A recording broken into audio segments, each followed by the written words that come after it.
అందరికీ జై శ్రీరామ్. ఏపీలో ఉన్నటువంటి గ్రామ సచివాలయ జాబులు అంటే గ్రామ సచివాలయాల్లో ఉన్నటువంటి ఉద్యోగాలు, అలాగే వాటిలో 10th నుండి ఇంటర్, డిప్లొమో ఇంకా ఉత్తమ చదువుల వరకు దీంట్లో అర్హతలు ఉన్నాయి. అలాగే లక్షల్లో జీతం ఉంది. కానీ వాటికి అర్హతలు ఏంది? ఏ జిల్లా వారు అక్కడే ఎగ్జామ్ రాయాలా, లేకపోతే ఎక్కడ జిల్లా వాళ్ళు ఎక్కడైనా ఎగ్జామ్ రాయచ్చా, అసలు మనను సెలక్షన్ ఎలా చేయబోతా ఉన్నారు, ఈ విషయాన్ని పూర్తిగా తెలుసుకుందాం. ప్లీజ్ వీడియోని మాత్రం లాస్ట్ వరకు చూడండి.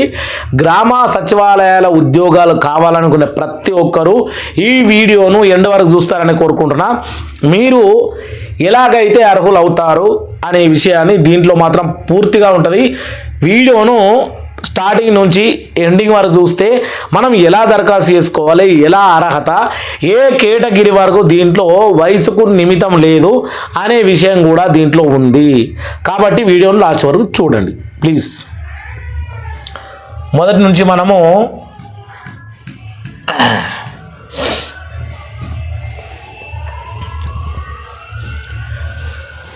ఏపీ గ్రామ సచివాలయం అండ్ నోటిఫికేషన్. నిరుద్యోగులకు గుడ్ న్యూస్. ఏపీ గ్రామవార్డు సచివాలయాల్లో భారీ ఉద్యోగాలు రిలీజ్ అయితే ఈ ఉద్యోగాలకు అర్హులు ఎవరు, ఎలా అప్లై చేయాలి, పూర్తి వివరాలు ఇదిగో తెలుసుకుందాం ఈరోజు. మీకు ఇంకా ఏదైనా డౌట్స్ ఉంటే కూడా ఈ వాట్సాప్ నంబర్ గ్రూప్లో జాయిన్ అయ్యి మీ అకౌంట్ అవ్వడం, మీరు కాంటాక్ట్ అవ్వడం మంచిది. దాని గురించి మనం ఇప్పుడు తెలుసుకోబోతా ఉన్నాము. రివ్యూ ఆఫ్ ఏపీ సచివాలయం 3 అండ్ నోటిఫికేషన్ 2025. ఆంధ్రప్రదేశ్ ప్రభుత్వం గ్రామ అండ్ వార్డు సచివాలయాల పర్యవేక్షణ, సమన్వయం మరియు పనితీరు మెరుగుపరిచే ఉద్దేశంతో GSWS3 టైమరు స్కీమర్టు ఏర్పాటు చేసింది. ఈ ప్రణాళిక కింద మొత్తము 2778 పోస్టులు, అందులో కొత్త పోస్టులు 933 కొత్త పోస్టులు, 1785 రిటైర్ అయినటువంటి ఎంప్లాయింట్ భర్తీ చేయనున్నాయి. రిటైర్ అయిన వాళ్ళకి భర్తీ చేయనున్న పోస్టులు ఈ 1785. ఈ పోస్టులు డిప్యూటేషన్, హౌస్ స్టోరింగ్ మరియు సచివాలయాల సంబంధించినటువంటి మళ్లింపు ద్వారా భర్తీ చేస్తారు. దీనికి మనం ఎలా చేయాలి, ఏంది అనే విషయాన్ని కూడా ఇక్కడ తెలుసుకోబోతున్నాము. Name of this post: junior assistant manager, technical controller officer and సబ్మిడెంట్ ఏపీ అంటే గవర్నమెంట్. అలాగే సచివాలయం ఆఫీసర్ అంటే ఇది ఏంటంటే అర్థం చూసుకుంటే మోడ్ ఆఫ్ ఆన్లైన్ అప్లికేషన్. అలాగే ఎడ్యుకేషన్ 10th నుంచి డిగ్రీ, 10th ఇంటర్ డిగ్రీ కూడా దీంట్లో ఉంది. ఏజ్ లిమిట్ 18 నుంచి 45. అలాగే శాలరీ చూడండి ఒకసారి, 15,000 నుంచి 1,66,000 వరకు ఇక్కడ మనకి ఇవ్వడం జరిగింది. వెబ్సైట్ లింక్ కూడా ఉంది, వెబ్సైట్లో మనం వెళ్ళి చూసుకోవచ్చు దాని గురించి. ఇప్పుడు ముఖ్యమైన విషయాలు ఇవి. ఎలిజిబిలిటీ, నువ్వు ఎలా అయితే ఎలిజిబిలిటీ అవుతావు, ఏ అర్హతలు ఉంటే ఎలిజిబిలిటీ అవుతావు అనే విషయాన్ని మనం ఇప్పుడు తెలుసుకోబోతున్నాం. ప్రభుత్వ శాఖల్లో పనిచేస్తున్న ప్రస్తుత ఉద్యోగాలు లేదా సచివాలయాల సిబ్బంది అప్లైమెంట్ అర్హులు. డిప్యూటేషన్ విధానం ద్వారా PR and RD and MAD UI లేదా ఇతర శాఖల నుంచి అర్హులైన వారు ఎంపిక. కొత్త మంది పోస్టులు హౌస్ స్టోరింగ్ ద్వారా భర్తీ చేయబడతాయి. 10th ఇంటర్ ఇంకా ఏదైనా డిగ్రీ పూర్తి చేసిన వారు అభ్యర్థులు అర్హులు. ఏజ్, డిప్యూటేషన్ ఉద్యోగాలు సర్కారు నిబంధనలు వర్తిస్తాయి. అలాగే అవుట్ సోర్సింగ్ పోస్టుల వరకు వయసు పరిమితి అనేది 18 సంవత్సరాల నుండి 42 సంవత్సరాలు. ప్రభుత్వ నియమాల ప్రకారం అయితే SC ST OBC PH అభ్యర్థులకు వయసులో సడలింపు ఉంటుంది. అంటే ఒకవేళ మనము ఈ 4 వర్గాల వారికి చెందిన వారం అయితే ఈ 18-42లో కొంచెం అటు ఇటుగా అంటే 18 నుంచి ఖచ్చితంగా ఉంటుంది. 42లో కొంచెం ఎక్కువైనా కూడా తీసుకునే అవకాశం అనేది ఖచ్చితంగా ఉంటుంది అదన్నట్టు. ఇక్కడ మనము ఎలిజిబిలిటీ అయితే చూసినాం. ఇప్పుడు ఏజీ అలాగే మనము ఎంత చదువుకొని ఉండాలి ఏం కదా అనేది మన పోస్టుకు తగ్గట్టు శాలరీ అనేది ఇక్కడ మనం చూద్దాం. నిజంగా చాలామందికి ఈ డౌట్ ఉంది, నేను ఏ పోస్ట్ చేస్తే నాకు ఎంత శాలరీ ఉంటుంది అనే విషయాన్ని. Name of this post and salary ఇక్కడ చూసుకుంటే డిస్ట్రిక్ట్ GSWI ఆఫీసర్ అంటే మేనేజర్ అన్నట్టుగా మనం చూసుకోవాలి ఒకసారి. ఇతనికి 80,000 నుంచి 166,000 వరకు ఈ మధ్యలో ఉండొచ్చు. మండల ఇదేమో డిస్ట్రిక్ట్, ఇది మండల ఆఫీసర్, ఇదే ఆఫీసర్ సేమ్ 45,000 నుంచి 130,000 వరకు ఉండవచ్చు అని అంచనా. సూపరింటెండెంట్ 44,000 నుంచి 127,000 మధ్యలో ఉండవచ్చు. సీనియర్ అసిస్టెంట్ 37,000 నుంచి 1,15,000 మధ్యలో ఉండవచ్చు.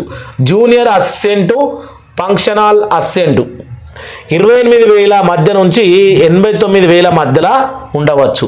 అంటే స్టార్టింగ్ ఇక్కడి నుంచి ఇక్కడి వరకు కావచ్చు. Manager and clerk and first third class ఇవి 37,000 నుంచి 1,24,000 వరకు కూడా ఉండవచ్చు. టెక్నికల్ కోఆర్డినేషన్ 22,000 నుంచి 72 మధ్యలో కూడా ఉండవచ్చు. ఇక ఆఫీసర్ సబార్డినేట్కు 15,000 స్థిరంగా అంటే కంప్లీట్గా అవుట్ స్టోరింగ్. ఇక్కడ ఆఫీస్ సబార్డినేట్ అంటే అవుట్ స్టోరింగ్ 15,000 స్థిరంగా కంప్లీట్గా 15,000 మాత్రమే ఉంటుంది. ఇంకా దాంట్లో ఏమన్నా కలుపుకొని కూడా ఇవ్వచ్చు, కానీ 15,000 అనేది ఫిక్స్ అన్నట్టు. చూసారు కదా, మనం ఇక్కడ ఒక్క రకం కాదు, 1 2 3 4 5 6 7 రకాల ఉద్యోగాలు, 8 రకాల ఉద్యోగాలు ఉంటే 8 రకాల శాలరీలు అనేది ఇక్కడ మనకు మెన్షన్ కూడా చేయడం జరిగింది. నిజంగా మరి ఈ యొక్క మెన్షన్ చేసినటువంటి జీతాలు వస్తాయి అంటే గవర్నమెంట్ కాబట్టి పక్కా రావడం జరుగుద్ది. గవర్నమెంట్ అంటేనే శాలరీ అంటేనే గవర్నమెంట్, అది అందరికీ తెలుసు. కానీ అప్లికేషన్ ఫీజు లేదు. డిప్రియేషన్ అండ్ రిడెప్లేషన్ అంటూ పోస్టులకు అవుట్ స్టోరింగ్ పోస్టుల వివరాలు త్వరలోనే ప్రకటిస్తారు. ఇక్కడ చూసుకుంటే రిక్రూట్మెంట్ డాక్యుమెంట్స్ అంటే మనకు ఏ డాక్యుమెంట్స్ ఉండాలి అనే విషయాన్ని ఖచ్చితంగా చూడాలి. ఇక్కడ 1వది ఆధార్ కార్డు, 2వది ఉద్యోగ నియామక ధృవీకరణ పత్రము. ఇక్కడ నువ్వేమన్నా ఉద్యోగం చేసినా వానికి ఏమన్నా ఎక్స్పీరియన్స్ ఉందా అనే విషయాన్ని ఇక్కడ మనం ఇవ్వాలి. ఉద్యోగ నియామక ధృవీకరణ పత్రం అనేది డిప్యూటేషన్ అభ్యర్థుల కోసం. 3వది విద్యా అర్హత ధృవపత్రాలు. నువ్వు 10th చదివినవా, డిగ్రీ సర్టిఫికేట్, అలాగే ఇంటర్ సర్టిఫికేట్లు, ఇంకా డిప్లొమా, పీజీ, ఇలా ఏదంటే అది మనము చదివినటువంటి అర్హతల పత్రాలు. కుల ధృవీకరణ మరియు ఆదాయ ధృవీకరణ పత్రాలు వర్ధిస్తే ఖచ్చితంగా మనకు గనక కుల ధృవీకరణ పత్రము, ఆదాయ ధృవీకరణ పత్రము ఏ జాబుకైనా వర్ధిస్తే ఖచ్చితంగా మనం ఉంచుకోవాలి. అది కూడా ముఖ్యమని చెప్తా ఉన్నారు.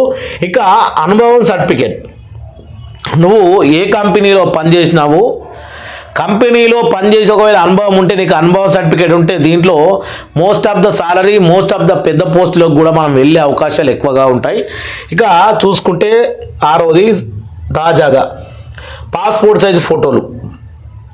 అప్లికేషన్ ప్రాసెస్ ఎలా అప్లికేషన్ చేసుకోవాలి, ఈ సచివాలయం ఉద్యోగాలకు ఎలా అప్లికేషన్ చేసుకోవాలి, అది నెంబర్ 1 GSWS శాఖ ద్వారా డిప్యూటేషన్ రీడిప్లాయ్మెంట్ నోటిఫికేషన్ విడుదల అవుతుంది. 2వది అర్హులైన ఉద్యోగులు తమ శాఖల ద్వారా దరఖాస్తులు సమర్పించాలి.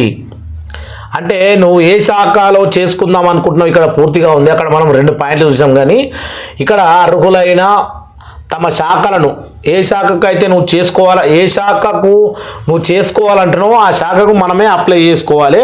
3వది అవుట్ స్టోరింగ్ పోస్టుల కోసం ఆన్లైన్ అప్లికేషన్ ఫోల్డరు అందుబాటులో ఉంచబడుతుంది, ఇంకా రాలేదు, అందుబాటులో ఉంచబడుతుంది. 4వది డాక్యుమెంట్ల వెరిఫికేషన్ తర్వాత జిల్లా కలెక్టర్ అండ్ GSWS డైరెక్టర్ ఆధ్వర్యంలో ఎంపిక ప్రక్రియ జరగనుంది. ఇక్కడ జిల్లా కలెక్టర్ అండ్ GSWS డైరెక్టరు వీళ్ళిద్దరూ మనను ఇంటర్వ్యూ తీసుకోవడం జరుగుద్ది. మనం ఎగ్జామ్ రాసిన తర్వాత మనను ఇంటర్వ్యూ తీసుకోవడం జరుగుద్ది. ఇంటర్వ్యూ తీసుకున్న తర్వాత మనం దేనికి సెలెక్ట్ అవుతా ఉన్నాం, దేనికి రాసినాము, దాని మీద మన అవగాహన ఎంత అని మన ఇంటర్వ్యూ తీసుకొని తర్వాత మనకు ఏమి ఇస్తారో అనేది చూద్దాం ఒకసారి. అప్పుడు ఇంప్రూవ్మెంట్ అండ్ డేట్స్ జీవో విడుదల చేసింది 28 ఆగస్టు. దరఖాస్తుల ప్రారంభం త్వరలోనే ప్రకటిస్తారు. దరఖాస్తు చివరి తేదీ కూడా నోటిఫికేషన్ ప్రకారం ప్రకటిస్తారు. ఇప్పుడు ఆల్రెడీ జీవో అనేది విడుదల అయ్యింది. జీవో విడుదలైంది దేనికి, ఎన్ని పోస్టులు ఉన్నాయి, దేనికి ఏంది అనేది జీవో. దాంట్లో ఏ వర్గానికి ఎంత వయసు నిమిత్తము ఎంత ఉండాలనేది అదొకటి. అలాగే మనకు దరఖాస్తు ప్రారంభం త్వరలోనే ప్రకటిస్తారని చెప్పారు కాబట్టి దరఖాస్తు కోసం తర్వాత దరఖాస్తు లాస్ట్ చివరి తేదీ కూడా అదే దరఖాస్తు ప్రకటించిన తేదీలోనే రావడం జరుగుతుంది. అది అందరూ గుర్తుంచుకోవాలి. ఇక లాస్ట్ ఫైనల్గా మనకి ఏ పోస్టులు ఉన్నాయి, ఇంప్రూవ్మెంట్ అప్డేట్ మనకు ఏ పోస్టులు ఉన్నాయి. ఇప్పుడు 2778 పోస్టులు మనం చూసినాం కదా, దాంట్లో ఏ పోస్టులు అనేటివి ఉన్నాయి అనేది ఇప్పుడు మనం తెలుసుకోవాల్సిన ముచ్చట. కొత్తగా ఏర్పాటు చేయబడిన GSWS అండ్ 3 టైటిల్స్ ఇవి ద్వారా గ్రామ వార్డు సచివాలయాల పనితీరు పర్యవేక్షించడానికి ప్రత్యేక అధికారులు నియమించబడతారు. అంటే వీళ్ళు మనం ఇప్పుడు చూసుకుంటే ఒక మేనేజర్ లాగా మన మీద ఇంకా చూసుకుంటా పోతే మీకు అర్థమవుతుంది, నియమించబడతారు. ఇక్కడ చూసుకుంటే పోస్టులు మొత్తం 2778, డిస్ట్రిక్ట్ స్థాయి పోస్టులు 260, మండల స్థాయి పోస్టులు 1980, ULB స్థాయి పోస్టులు 535, GSWY డైరెక్టర్స్. ఇప్పుడు మనము ఇది అనుకున్నది కూడా అదే, ఏదైతే కొత్తగా ఏర్పాటు చేయబడిన GSWY ఈ యొక్క ఎవరైతే ఉంటారో వాళ్ళు గ్రామ వార్డు సచివాలయాల పనితీరును పర్యవేక్షించడమే వాళ్ళ పని. వాళ్ళ పోస్టులు ఎన్ని ఉన్నాయంటే ఇక్కడ చూసుకుంటే 12 మంది డైరెక్టర్స్, 12 పోస్టులు మాత్రమే ఉన్నాయి. పెద్ద స్థాయి డిస్ట్రిక్ట్ స్థాయి పోస్టులు కాబట్టి 12 మాత్రమే ఉన్నాయి. ఇక మొత్తము టోటల్ పోస్టులు అవి. ఈ ప్రణాళికతో ప్రతి మండలంలో ప్రత్యేక GSWY ఆఫీసర్ ఏర్పాటు అవుతుంది.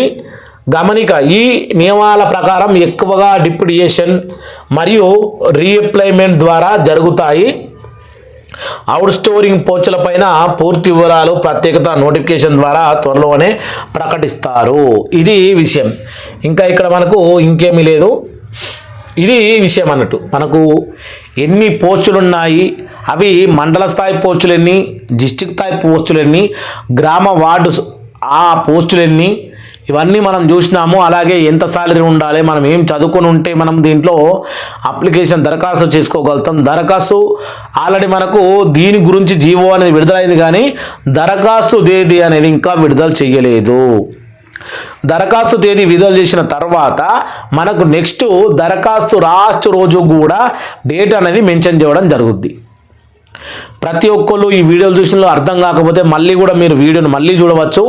సచివాలయం పోస్టుల్లో మీరు కనుక అర్హులై ఉంటే ఖచ్చితంగా దరఖాస్తు చేసుకుంటారు. ఆ డేటును కూడా ఒకవేళ మనకు వీడియో చేసే వీలు లేకపోతే నేను కమ్యూనిటీ ట్యాబ్లో ఖచ్చితంగా పోస్ట్ చేయడం జరుగుద్ది దరఖాస్తు తేదీ అనేది. ప్లీజ్ ఇంతవరకు వీడియో చూసిన లైక్, షేర్, సబ్స్క్రైబ్ చేసుకున్నారని అనుకుంటున్నా. ప్రతి ఒక్కరికి జై శ్రీరామ్, జై శ్రీరామ్. డౌట్ ఉంటే కూడా కామెంట్ చేయవచ్చు అందరూ.